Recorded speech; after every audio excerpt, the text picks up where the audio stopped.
So yun, no? Magandang buhay sa ating lahat mga idol. Ito na yung update ng vlog number 82. January 29, 2026 nung kinatback natin yung material natin na to. At ngayon ay 6 months old na siya. Buhat nung kinatback natin. Halos walang natira, di ba? So meron tayong tinaro nun, talagang maikli lang. So ngayon, ito na yung hinaba niya. Mula dito hanggang dyan siguro naglalaro to ng mga nasa 20 inches ang hinaba. So, yan. So, ito na yung first wiring ni Agoho. Dito sa nakikita nyo sa puno na to, mula dito, bigla siyang pumunta sa part na yan, bumaba. So, sa nature, sa malamang na iyan yung tayo niya. So, ito ay Yamadori na Agoho, delasag from Aurora. Bali sa nakikita nyo mga idol, kung ano yung tayo niya sa nature, hindi natin babaguhin yan. At ito lang ang tatrabahuhin natin. So, sa madaling salita, ito yung trunk niya. Pumunta rito lahat ng bigat. So, ang gagawin natin ngayon, kailangan i-balance natin yan. So, dadalhin natin dun yung foliage niya sa part na to para maging balance tignan at hindi mo kan tutumba yung puno natin. Doon sa nakapanood ng vlog 82, so yun yung panimula ng puno na to, hindi ko nasabi sa inyo na ang gagawin lang natin dito ay isang sanga lang ang ititira natin. Etong malakas na to, ito lang ang kukunin natin at lahat ng nandyan ay tatanggalin natin. Kasi, sabi ko nga, ibabalik natin yung sanga papunta doon para magbalanse ang bigat ng ating gagawing bonsai. So, dito ngayon, dahil yung trunk niya, pumunta dito, ngayon, meron siyang continue na tapering. So, ito yung tapering niya mga idol. Ang gagawin niya natin, ibabalik natin doon. Ang kagandahan dyan, pag ito ngayon napalaki natin to, magkakaroon siya ng ganyan. Siko. So, ito yung isa sa mahirap gawin sa bonsai na napakahirap hanapin sa Yamadori. Ngayon, nagkaroon tayo ng materyales na mayroong siko na ganyan. Napakaganda nito pag nangyari dahil yung mismo foliage niya, nandito lang mga idol sa part na yan at ha-highlight yung design ng puno na to na nakasiko siya. So, una sa lahat, napakahirap gawin yan dahil yung pagkain, pagka kumain yung puno, naiipit. So, hindi agad nakapupunta yung pagkain sa part na to. So, isa yan sa mahirap. Minsan pag nakikita tayo ng ganyan na bonsai, talagang grabe yung paghanga natin, lalo doon sa gumawa yung mismong artist dahil hindi ganun kadali i-develop yung ganun mga puno dahil nga yung pagkain napipigil, hindi agad nakapupunta doon sa tamang mga sanga. So tara, simulan na natin. So ito yung una natin tatanggalin. Isa.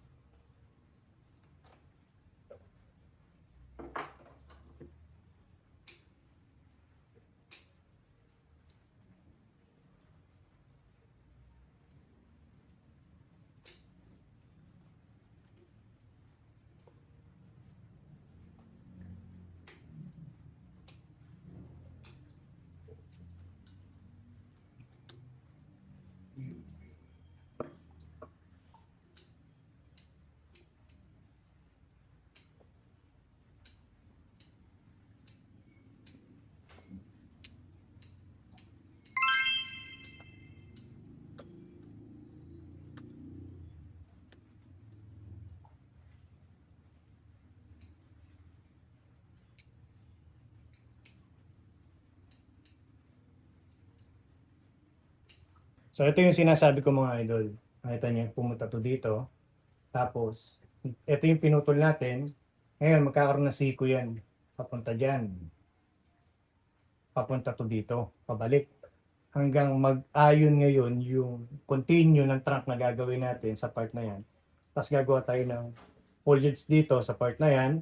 At ito ngayon yung ha-highlight. Ito yung ha-highlight sa atin na magpapaganda sa puno na to. So after natin napilian yan, lilinisin natin lahat ng sugat.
Ayan, nalinisan natin. Ngayon, ayun na siya, papunta dyan, tapos balik. Bali dito ngayon sa tinira natin na isang sanga na to, ngayon, hindi muna natin puputulin tong part na to kasi kinakailangan muna mag-proportion yan dito. So, gagamitin muna natin tong antena bago natin i-cut back dito. So, ito yung magiging continue ng trunk para mabuo natin yung part ng taas na to. Gagamit tayo ng 4mm tsaka automotive wiring harness tape.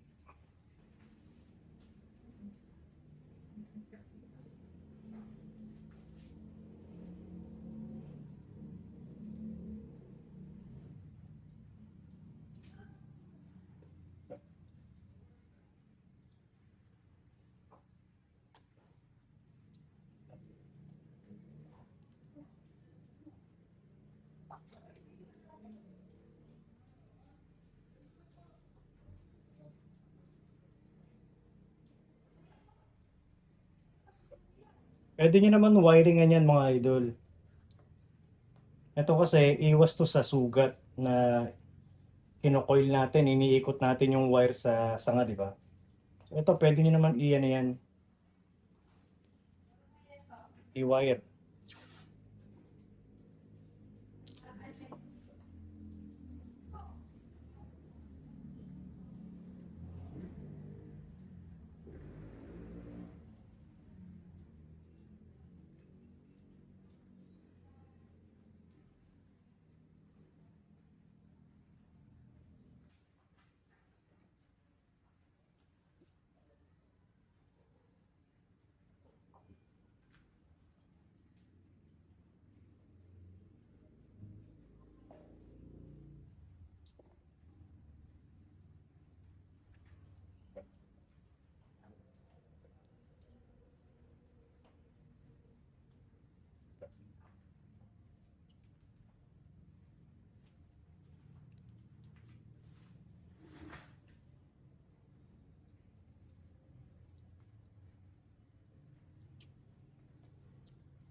So ngayon pag ito bumakat sa ilalim, kakater ko lang yan, baklas, tapos lipat naman sa iba, yung mismong tape.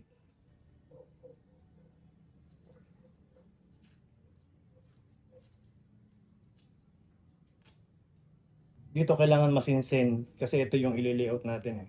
So, although konting layout lang naman ang gagawin natin dyan, pero mahalaga pa rin yung masinsin. Kasi pagka hindi masinsin, yung wire sa ilalim lumalayo. Naiiwan minsan yung sanga. So pagdating naman dito, kahit madalang na yan,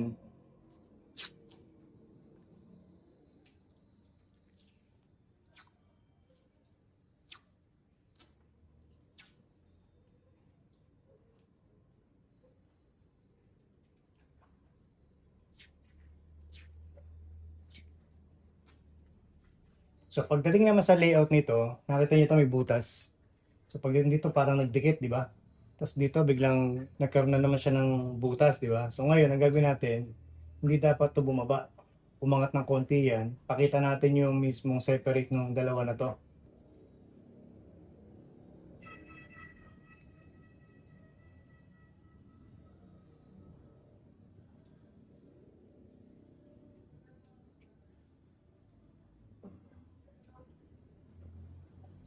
Ayan. So mula dito, hanggang dyan, dapat ito bumaba na dyan.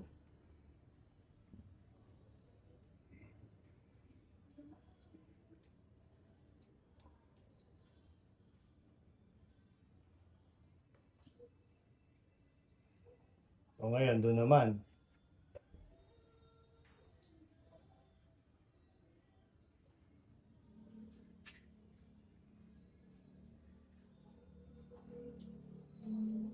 Yan.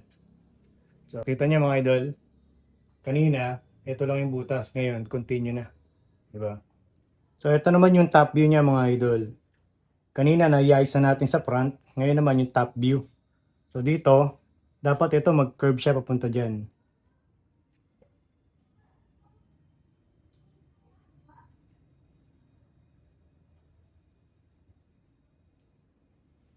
Ganyan lang kasimple mga idol. Kung ano yung karakter ng puno natin, gagayahin lang natin yun para maging balance sila. So natapos na natin yung front, natapos na natin i-layout din yung top view, nakaayon na tong part na to. Ito na ngayon, iaangat lang natin. Hindi dito ang angat kasi ito yung magiging continue, dyan tayo magka-cut back sa susunod. So ilayo nyo na yung ano, dahil ito hindi naman natin kailangan tong part na to eh.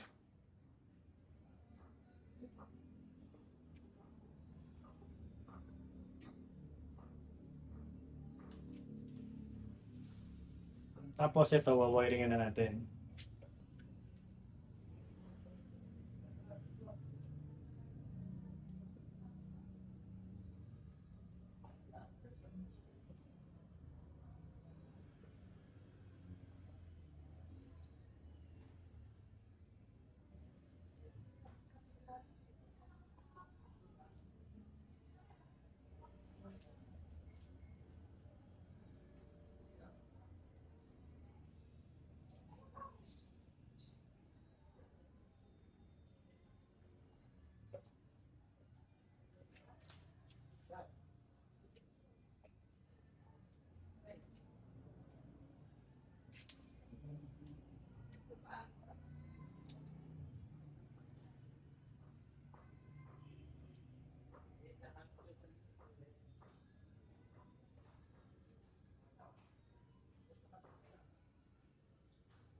So ito yung continue ng trunk.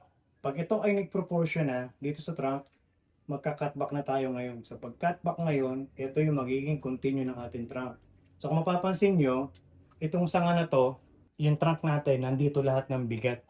So kinakailangan balansehin natin yan. Dapat dalin doon yung foliage niya para mag-balance.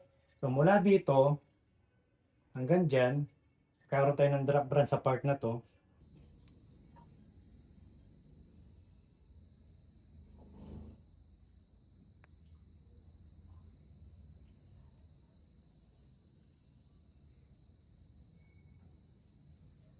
Ngayon, sa nakikita nyo mga idol, yung antena natin nawala, di ba? Dahil ginamit natin, binutasan natin yung katawan at kumuha tayo ng isang sanga. So ito yon. So take note mga idol ha. Huwag nyo munang gagayahin tong ginawa ko na to dahil ngayon ko pa lang itong nagawa. Hintayin nyo yung update kung talagang magsasucess itong ginawa natin. Kapag naman nag-success to mga idol, doon nyo na makikita kung ano magiging kalalabasan ng ating laki ng foliage. At yun lang mga idol, maraming salamat sa suporta nyo kay Art Bonsai 101. Yo!